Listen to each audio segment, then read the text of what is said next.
नमस्कार। पिछले लेक्चर में हमने एनिशिएंट इंडिया की हिस्ट्री में देखा था कि भारत पे पहला विदेशी आक्रमण, यानी एनिशिएंट इंडिया के हिस्ट्री में जाना था कि भारत में पहला विदेशी आक्रमण हुआ था ईरान का। आज का हमारा विषय है भारत में पहला यूनानी आक्रमण या फिर सिकंदर या अलेक्जेंडर का आक्रमण या इन्वेजन।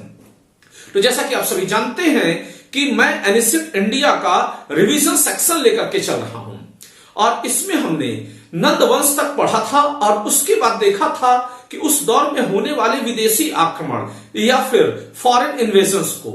तो आज उसी कड़ी को आगे लेकर के हम चलते हैं, सिकंदर के इन्वेजन को समझते हैं। तो जब सिकंदर का इंडिया में इन्वेजन हुआ था तो उस समय इंडिया में नंद वंश का ही शासन था, जैसा कि मैंने नंद वंश के लेक्चर में आपको बता दिया है। तो हम समझते हैं कि सिकंदर कौन है और सिकंदर ने भारत पे आक्रमण क्यों किया और इसके अलावा सिकंदर के आक्रमण का भारत पे क्या प्रभाव दिखाई दिया। इन 3 पॉइंट्स में हम समझेंगे। तो सबसे पहले हम जानते हैं कि सिकंदर कौन है। Who is Alexander the great. तो जब हम सिकंदर या अलेक्जेंडर द ग्रेट की बात करते हैं तो ये मैसेडोनियन रूलर है या मकदूनियाई शासक है। इंग्लिश में मैसेडोनियन और हिंदी में मकदूनिया बोला जाता है। ये जगह कहां पर है तो ये यूनान या ग्रीक में पड़ता है। जैसा कि मैंने आपको पॉलिटिकल साइंस पढ़ाते वक्त जब उस दौर की पॉलिटिकल हिस्ट्री को पढ़ाया था तो मैंने बताया था कि सिकंदर के गुरु अरस्तु हुआ करते थे। तो जी हां, ये उसी महान पॉलिटिकल चिंतक का स्टूडेंट है सिकंदर या अलेक्जेंडर। तो इसने ही भारत पे पहला आक्रमण किया जिसे कि पहले यूनानी या ग्रीक इन्वेजन के रूप में जाना जाता है।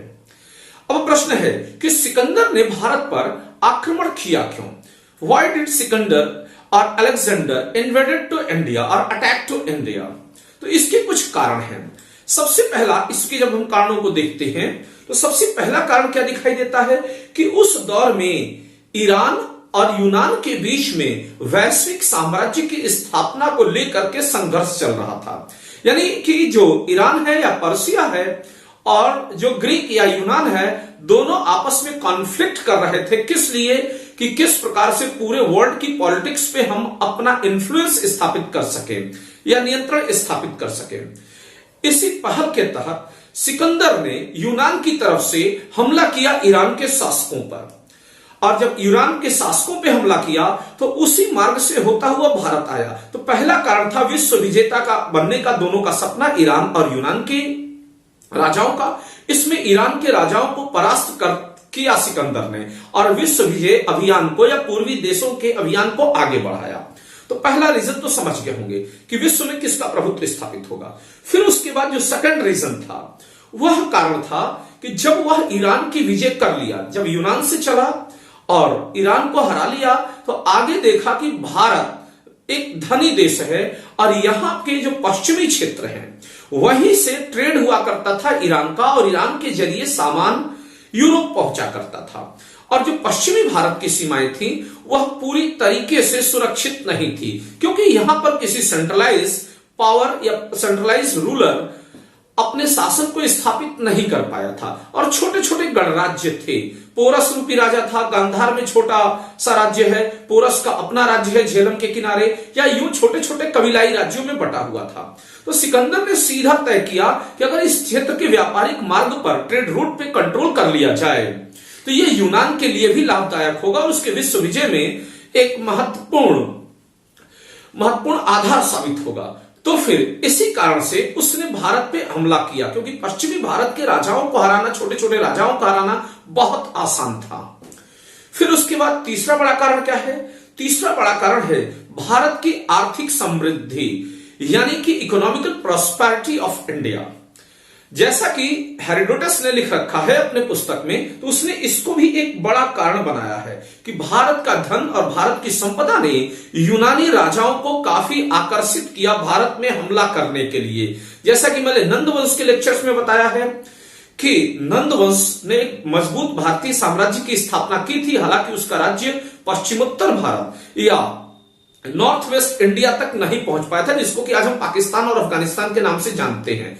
तो उस देश की समृद्धि के बारे में इसने बहुत सुन रखा था। तो धनानंद के समय इसने आक्रमण किया। तो कुल मिलाकर के ये 3 रीजंस हैं।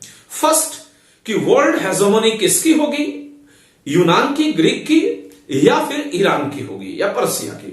तो इन दोनों की आपसी लड़ाई का एक कारण था। दूसरा कारण आप समझ ही गए होंगे कि वेस्ट इंडिया के जो राजा थे वो काफी छोटे छोटे जगहों के सामंत टाइप के राजा थे, तो उनको हराना आसान था। और तीसरा था कि भारत की आर्थिक समृद्धि। तो इन तीन कारणों ने सिकंदर को भारत में हमला करने के लिए प्रेरित किया या अलेक्जेंडर को इंस्पायर किया।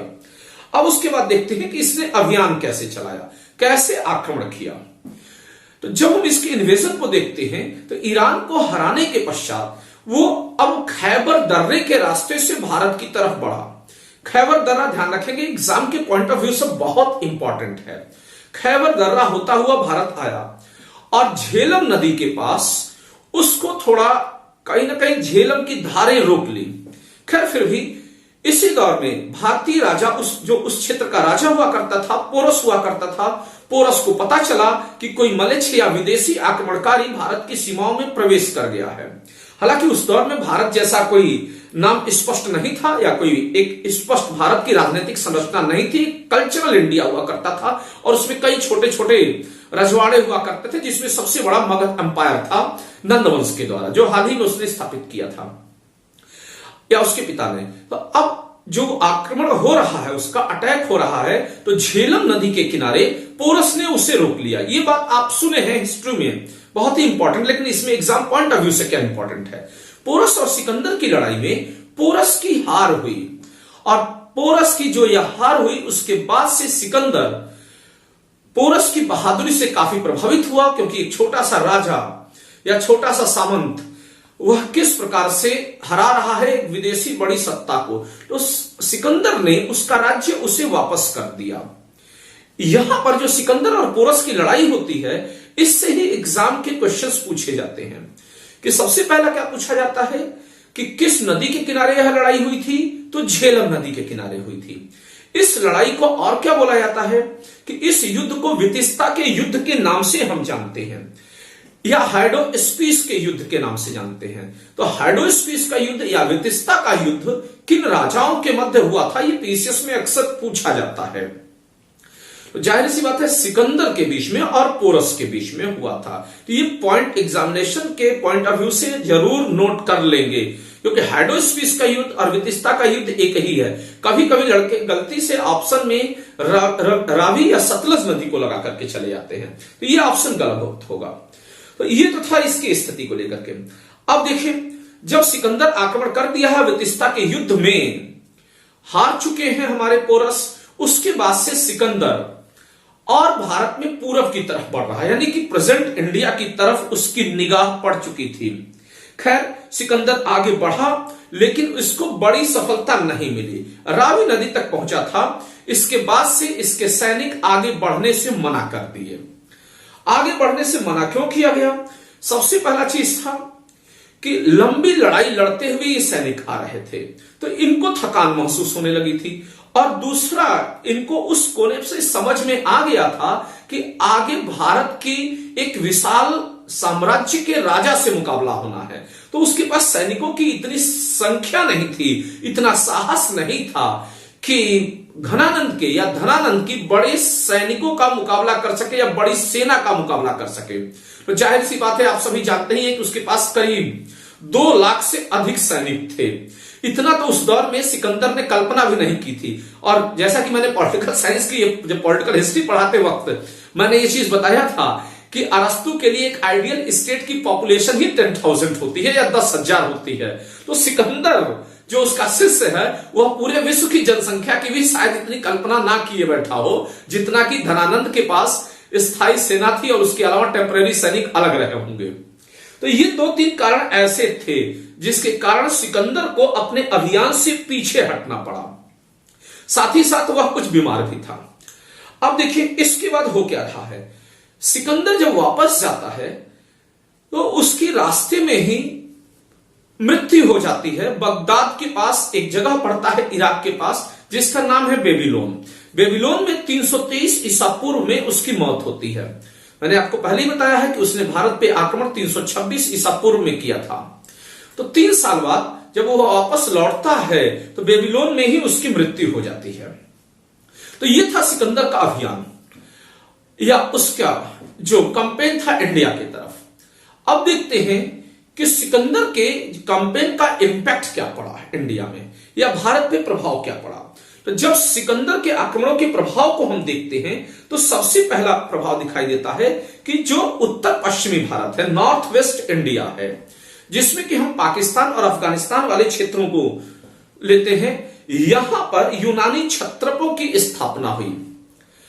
सिकंदर जब यहां से गया था तो उसने जो भारतीय क्षेत्र है वह अपने कमांडर फिलिप को सौंप के गया था। यह भी एक इंपॉर्टेंट है, पॉइंट है एग्जामिनेशन के दृष्टिकोण से। तो फिलिप को देकर के गया था, तो फिलिप ने वहां यूनानी छत्र प्रणाली की स्थापना की। काफी हद तक यूनानी जो आए थे कुछ वहां बस भी है। और देखिए जो विजित क्षेत्र थे उसके, जो ईरान से लेकर के जो भारतीय सीमाएं चालू होते हैं वर्तमान पाकिस्तान और अफगानिस्तान में, वहां कई यूनानी बस्तियों की स्थापना हुई। अगर आप गौर से देखेंगे कि इमरान खान की शक्ल क्या आपको इंडिया वाले पाकिस्तान की लगती है? यदि गौर से देखें तो कहीं ना कहीं उसके चेहरे पर, उसके रंग रूप पे, उसकी बनावट पर ग्रीक नस्ल का ही प्रभाव दिखाई देता है। हालांकि मैं किसी की आलोचना नहीं कर रहा हूं, भारतीय पूरा सेक्शन एक हाइब्रिड सेक्शन है। तो यहां पर देखें तो यूनानी बस्तियों की स्थापना की। और फिर क्या किया उसने दो बड़े शहरों की स्थापना की। ये पॉलिटिकल इंपैक्ट है। जब हम इंपैक्ट की बात करते हैं, क्या इंपैक्ट पड़ा इंडिया पे, तो सबसे पहला इंपैक्ट पॉलिटिकल इंपैक्ट दिखाई दे रहा है। तो ये 2-3 पॉइंट दिखाई दे रहे हैं। तो उसने दो बड़े शहरों की स्थापना की, एक पाकिस्तान के पेशावर के पास बोकेफेला की स्थापना की, और दूसरा उसने निकैया यानी कि विजयनगर की स्थापना की। तो दो बड़े शहर ये भी एग्जाम में पूछे जाते हैं, तो ध्यान रखिएगा। तो पहला पॉलिटिकल इन्फ्लुएंस दिखाई दिया कि यूनानी छत्र प्रणाली का यहां पर विकास हुआ, उसके कल्चर का भी यहां पर विकास हो रहा है, जिसमें कि दो बड़े शहरों की स्थापना कर रहा है, बुकाफेला और निकैया। तो निकैया अक्सर आप भूल जाते हैं विजयनगर कि किसने स्थापित करवाया था, सिकंदर या यूनानियों ने स्थापित कराने की कोशिश की थी। अब देखें इसके बाद इकोनॉमिक इंपैक्ट पड़ा। जाहिर सी बात है, कोई भी पॉलिटिकल लड़ाई होती है तो इकोनॉमिकल फैक्टर्स उसमें बड़ा रोल निभाते हैं, इकोनॉमिक रीजन से ही होता है। तो उसने 4 मार्गों की व्यापारिक खोज की, जिससे कि भारत से आसानी से सामान ग्रीक या यूनान पहुंच सकता था। 3 इसमें स्थल मार्ग हैं, यानी कि आपके लैंड रूट्स हैं, और एक आपका समुद्री मार्ग या मेरीन टाइम रूट है। तो ये दिखाई दिया आर्थिक कारण कि 4 रूटों की स्थापना हुई, जो कि यूनान से भारत को कनेक्ट कर रही थी या ग्रीक से इंडिया को कनेक्ट कर रही थी। फिर उसके बाद तीसरा जो इंपैक्ट दिखाई देता है वह दिखाई देता है आपका कल्चरल इंपैक्ट। कल्चरल इंपैक्ट क्या दिखाई देता है कि भारत में गांधार शैली का विकास हुआ। जी हां, गांधार शैली में ही गौतम बुद्ध की प्रतिमाएं बनी हुई हैं, जैसा कि मैंने पूर्व के लेक्चर्स में बताया है, आप मैप में देख सकते हैं। तो जो गांधार स्टाइल का विकास है वो यूनानी आक्रमणों के प्रभाव स्वरूप हो रहा है, और इसमें भारत और यूनान की संस्कृति यानी इंडो ग्रीक स्टाइल को देखा जा सकता है। एग्जाम के पॉइंट ऑफ व्यू से यह टॉपिक भी बहुत ही इंपॉर्टेंट है। अक्सर आपको सिकंदर वाला टॉपिक बहुत इजी लगता है, लेकिन जो 2-3 ये छोटे छोटे पॉइंट्स हैं इसको आप भुला देते हैं। तो ध्यान रखेंगे कि गांधार शैली तुर्किश की देन नहीं है, गांधार शैली है इंडो ग्रीक स्टाइल के आपसी मिक्सचर से हो रहा है। या यूं कह दें कि इसका एक और प्रभाव दिखाई देता है कि उल्लूक शैली के सिक्के भी इसी के परिणाम स्वरूप निकल के सामने आए। उल्लूक शैली कहीं ना कहीं यूनानी आक्रमणों के प्रभाव के अंतर्गत ही आता है। तो जब गांधार शैली की बात करें, उल्लूक शैली की बात करें या उल्लूक स्टाइल की बात करें, तो ये मान के चलिए ये सब सिकंदर के आक्रमणों का ही प्रभाव था या ग्रीक अटैक्स का ही इंपैक्ट था। तो यहां आप समझ के होंगे तो ये सारे आक्रमण मौर्य साम्राज्य की स्थापना के जस्ट पहले हो रहे हैं। और क्या इंपैक्ट दिखाई दिया इसका? इंटरनली इंपैक्ट क्या दिखाई दिया कि जो पश्चिमोत्तर भारत है या नॉर्थ वेस्टर्न इंडिया है, नॉर्थ वेस्टर्न इंडिया में छोटे छोटे जो राज्य पहले से मौजूद थे वो और कमजोर पड़ गए, और उन्हीं छोटे राज्यों की कब्रों पर या यूं कहा जाए उन्हीं छोटे राज्यों की कमजोरियों का फायदा उठा करके जो धनानंद के अगले उत्तराधिकारी हुए, जैसा कि मैंने पूर्व में बताया था कि चंद्रगुप्त मौर्य ने धनानंद की स्थापना कर दी थी, धनानंद की मृत्यु के कारण बने या धनानंद को मार डाला और उसके बाद साम्राज्य पर अपना नियंत्रण स्थापित कर लिया। तो उसने जिस मौर्य साम्राज्य की नींव रखी नंद साम्राज्य के ऊपर, उसे विस्तारित करके पश्चिमोत्तर भारत या नॉर्थ वेस्टर्न इंडिया तक पहुंचा दिया। बहुत ही इंपॉर्टेंट है। अब अगली कड़ी में हम आपको लेकर के आएंगे मौर्य साम्राज्य, और मौर्य साम्राज्य ने किस प्रकार विस्तार किया और उसमें चंद्रगुप्त की क्या भूमिका थी, अगली कड़ी में हम लेकर के आ रहे हैं। तब तक के लिए इंतजार करें। खैर फिलहाल आप एक कमेंट जरूर कर दीजिएगा कि यह रिवीजन सेक्शन आपको कैसा लगा। सिकंदर का 3 पॉइंट आपके लिए बहुत इंपॉर्टेंट है जो भूलते हैं। उल्लूक शैली, गांधार शैली, ये किसके कारण आ रहा है, तो यूनानी आक्रमणों के परिणाम स्वरूप आ रहा है। दूसरा, 2 कौन से शहर वो स्थापित किए, इसको आप तैयार कर लीजिएगा। फिर मिलते हैं नए मुद्दे के साथ, तब तक के लिए धन्यवाद।